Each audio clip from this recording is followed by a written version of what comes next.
معلش يا فندم، كان معايا واحد واضطريت والله اقول له ان ماما في المستشفى عشان اعرف اجي. جلال صلاح الدين. بقلب رزقي بقى يا باشا. هو انت اللي قلت لمدحت انه يوقف البرنامج اللي كان بيعمله معايا؟ ما اقدرش اكدب عليك. لعلمك كان مش متضايق ولا يفرق معايا اصلا. امال حضرتك بتسالني ليه؟ انت تقدري تخلي مدحت يعمل اي حاجه، مش كده؟ انا مش بطلب منك اي حاجه، انا برد لك الجميل. انت جيتي قبل كده حذرتيني وانقذتي حياتي، وانا بعمل نفس الحاجه. ادم هيقتلك، وبيتهيألي ان مفيش قدامك حل غير انك تخلصي منه قبل ما يقتلك. هو عارف ان انت اللي جيتي حذرتيني وبوظتي له خطته، ومتاكد كمان بنسبه كبيره قوي ان انت اللي ورا المصيبه اللي حصلت له في تانك الميه، يعني كنت عايزه تقتليه. طب واشمعنى دلوقتي بتقولي الكلام ده؟ لان هو هيقتلك اليومين دول. هو عايز 10% بتوعك اللي في قناه العهد، هيشتريهم من ابوكي بعد ما يورثك. هيدفع له 100,000 جنيه ولا 150,000 جنيه بالكتير وياخده. هو ضارب معاه صحوبيه اليومين دول وبيروح له تقريبا السجن يوميا، وجاب له محامي كمان. لو عايزه تتاكدي من كلامي، ده رقم المحامي، كلميه وتاكدي من كل المعلومات. ولو عايزه نصيحتي، انت عندك فرصه ذهبيه انك ما توسخيش ايديكي. انت تقدري تخلي مدحت يعمل اي حاجه، وبيتهيألي ان مدحت هو الشخص المناسب للمهمه دي.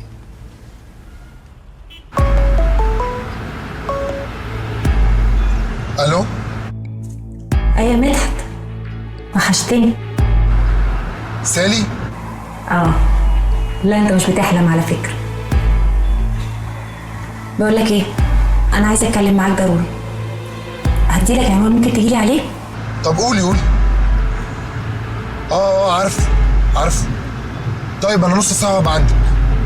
مستنياك، متتاخرش.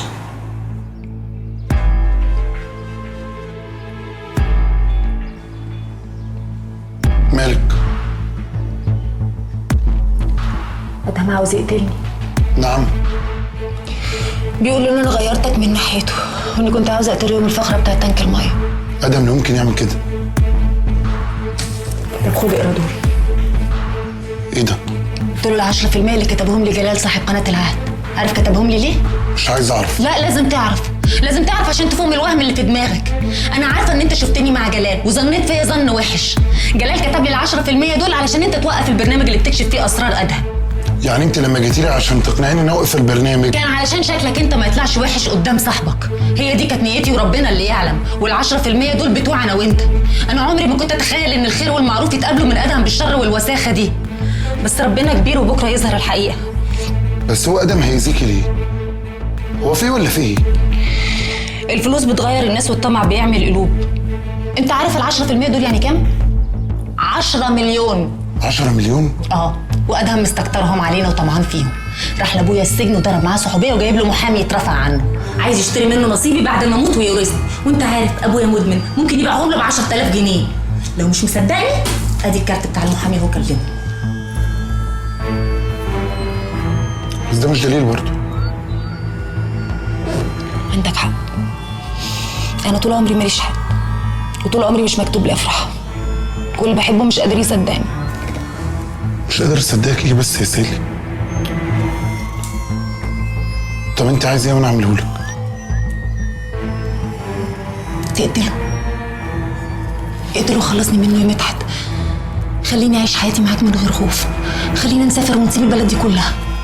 طب ما نسيب البلد ونروح بلد تانية من غير قتل ولا دم. مش هيسيبني في حالي. لو ما جاش هو ورايا هيبعت ورايا حد انا عارفه. عشان خاطري يا مدحت ارجوك خلصني منه حبيبي، عشان خاطري.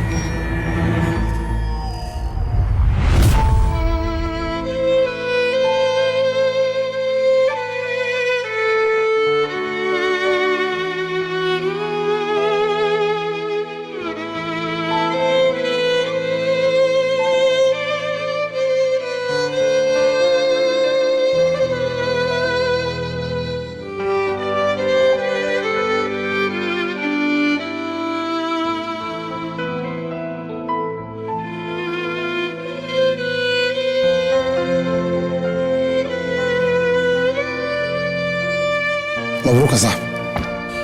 مبروك ليك انت كمان. شفت المجانين بتوع القناه فاكرين ان ممكن اوصل لحد هنا وما اكملش. بقتله ازاي يا سالي؟ انا كنت عارف ان الطريق ده اخرته مش كويسه لما قال لي انه عايز يقتل اخوه. كنت عارف اننا مش هننتهي بحاجه، وفي الاخر خسرنا بعض. بس اقتله؟ انا لو حطيت كل اللي عشناه مع بعض في كفه، وفي الكفه التانيه حطيت الشهور اللي فاتوا، ما ينفعش الكفه التانيه تطب قدام سنين عشان خاطر شهرين 3. ده ادهم يا سالي، ادهم. انا بحبك وما اقدرش اعيش من غيرك، ومش عارف لو اختفيتي تاني من حياتي ممكن اعمل ايه. بحبك وعايزك، بس اقتل ادهم. انت عندك استعداد تروح لغايه فين عشان تحقق احلامك؟ ما هو لو اللي انا عايزه ده ما يتحققش الا عن طريق الغلط، فهي اكيد حاجه مش مظبوطه، والمفروض اصلا ما اعملهاش. انا هقول لك حاجه مش عشان اكون برضه ضميري وخلاص او ببرر موقفي. الحياه مش ابيض واسود، مش عمليه حساب وخلاص يعني. ساعات بيبقى لازم تعمل اللي عمرك ما كنت في يوم تتخيل انك تعمله عشان تحقق حلمك. عندك حق، وانا عشت عمري كله بساعدك عشان تحقق حلمك، ولما تحقق اول حاجه عملتها يا ادم انك دوست على حلمي وكنت عايز تحرمني منه. واضح ان الموضوع له علاقه بسالي، ما دام انت قاعد ساكت كده وما بتتكلمش. مستنيك انت اللي تتكلم. هقول ايه؟ ناوي تعمل معاها ايه؟ هتجوزها زي ما انت ما اتجوزت. مبروك. مش من قلبك يا ادم. انت اللي خونتني وبعدتني، انت اللي ما استحملتش تسمع لي صوت وتعرف ان ليا رأي في حياتي.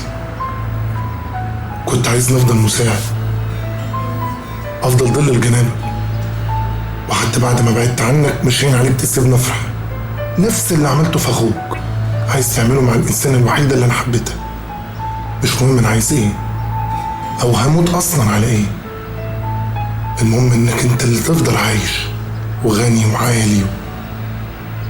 لكن النهارده بقى لازم تموت، لازم تموت عشان حلمنا يتحقق. تموت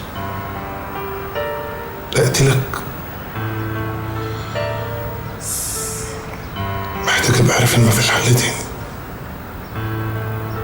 انا برضه مش قادر اكرهك للدرجه دي. انت تقدر تكرهني وتتمنى موتي، لكن انا ما اقدرش غير ان افضل شايل الجميل وبحاول ارده. انما ترجع تشتغل معايا تاني وامنك على حياتي، سامحني يا ابن استاذي. انت